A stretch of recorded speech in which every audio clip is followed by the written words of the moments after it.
Hey guys, welcome back my channel educational RK point. तो चलिए यहाँ पे शुरू करते हैं अपनी टीचिंग एप्टीट्यूड की क्वेश्चंस। उससे पहले आप छोटू सा रिक्वेस्ट पर नए हो तो फटाफट बिहार बीएड की एक अच्छे से तैयारी अगर चाहते हो तो इस चैनल को सब्सक्राइब कर दीजिए, घंटी वाले छोटे से बेल आइकन को क्लिक कर दीजिए। पुराने हैं तो बस लाइक एंड शेयर कीजिए, उससे ज़्यादा कुछ भी नहीं।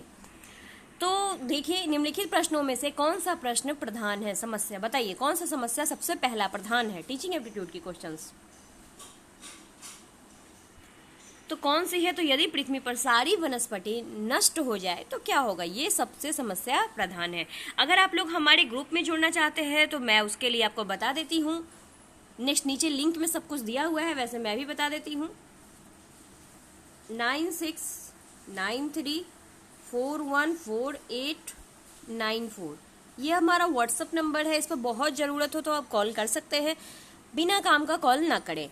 तो यहाँ पे 250 आपको पे करना है। इसके आप पे कर गूगल पे या फ़ोन पे के माध्यम से स्क्रीनशॉट बस हमें शेयर कर देना है।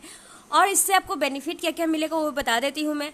आपको वीक में 3 डेज मॉक मिलते हैं। जैसे ही आपका एडमिट कार्ड आ जाएगा, डाउनलोड कर लेंगे, वैसे ही आपको हर दिन 2 मॉक, एक मॉक मॉर्निंग में, एक मॉक नाइट में, एग्जाम के वक्त आपको मॉक मिलेंगे। तो आपको मॉक लगाने हैं, क्योंकि बिना तैयारी, यानी कि कोई भी होती है ना, कोई भी लड़ाई बिना अस्त्र की नहीं जीती जाती है। तो मॉक भी उसी तरीके से, जिस तरीके से कोरोना वायरस के लिए आपने कोरोना का टीका लिया, उसी तरीके से मॉक भी वही चीज़ है। तो आप लोग ज्वाइन करना चाहते हैं तो कर सकते हैं। छात्रों को पहले कोई सामान्य नियम बताकर उसके बाद उस नियम के उदाहरण देकर नियम की पुष्टि करने की विधि को क्या कहते हैं? बताइए। तो निगमन विधि कहते हैं। क्या कहते हैं? तो निगमन, यानी कि उसके प्रश्नों का समाधान करना। चलिए नेक्स्ट चलते हैं। किसी पाठ को पढ़ाने में शिक्षक का सबसे अधिक प्रश्न किस चरण से पूछना चाहिए? बताइए। तो किससे पूछना चाहिए? तो विकास के, डेवलपमेंट के चरण से पूछना चाहिए। छात्रों को निर्णय लेने की स्वतंत्रता कहाँ तक होनी चाहिए? बताइए। तो कहाँ तक? जहाँ तक निर्णय उसके स्कूल नियम तथा उसके रूल एंड रेगुलेशन से न टकराए, वहीं तक होनी चाहिए। छात्रों को तत्कालिक प्रेरणाएं प्राप्त हो सकती है, कैसे? बताइए। तो छात्रों को पुरस्कृत करने से हो सकती है। नेक्स्ट चलते हैं। हकलाने वाला छात्र के प्रति आपका रवैया कैसा होगा? तो उसके साथ सहानुभूतिपूर्ण रवैया रखना होगा। आपके अनुसार कक्षा में वातावरण कैसा होना चाहिए? तो कक्षा में वातावरण, वैसे तो इसमें सख्त दिया है, लेकिन हाँ, एक सख्त वातावरण देखिए, जब तक आप डिसिप्लिन का पालन नहीं कीजिएगा तब तक बच्चे तो इधर उधर भागने वाले बच्चे होते हैं। चलिए नेक्स्ट देखिए। निर्देशन का प्रयोग, यानी कि इंस्ट्रक्शन का प्रयोग क्यों किया जाता है? ताकि क्या? बताओ।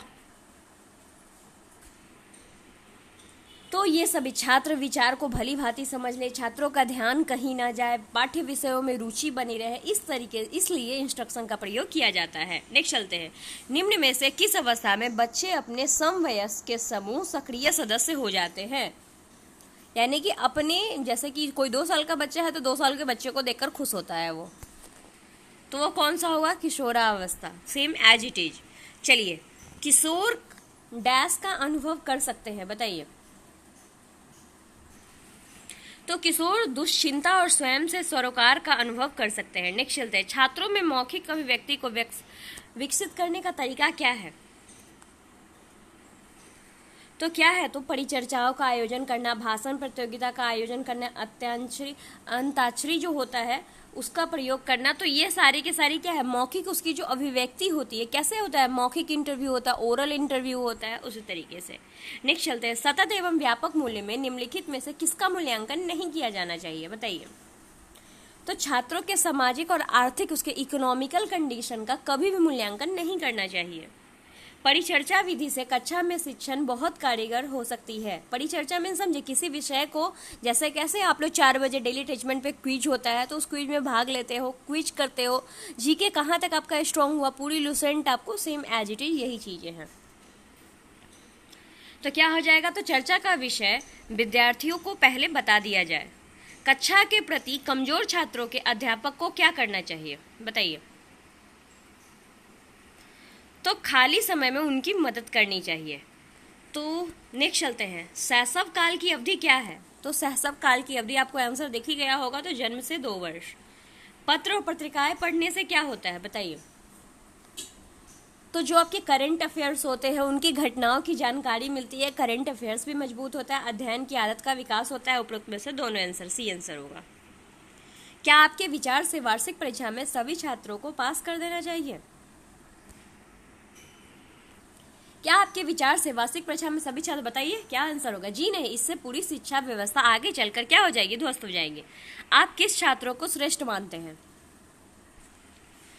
जो शिक्षा ग्रहण करने में और अध्ययन में रुचि रखता है उसे ही हम श्रेष्ठ मानते हैं। कहा जाता है कि शिशु एक कोरी स्लेट होता है, इसका क्या अर्थ है? तो उसे इच्छा अनुसार गढ़ा जा सकता है। प्रत्येक शिक्षक को कम से कम 2 क्लास रोजाना खाली होना चाहिए। बताइए क्या होना चाहिए? तो अगले पीरियड के शिक्षण योजना और लेसन का प्लान बनाने के लिए 2 उसके क्या होते हैं, जो उनके मध्यांतर अवधि होती है वो खाली होनी चाहिए। चलिए, तो आई होप कि आपको ये 25 में से कितने नंबर आए नीचे कमेंट बॉक्स में जरूर लिखें। अगर आपके 25 में से 20 नंबर आते हैं then you are good in teaching aptitude. अगर आपके नहीं आ रहे हैं तो you are bad in teaching aptitude. इसी के साथ मैं आपसे विदा लेती हूँ, मिलूंगी नेक्स्ट वीडियो में। Thank you for watching us.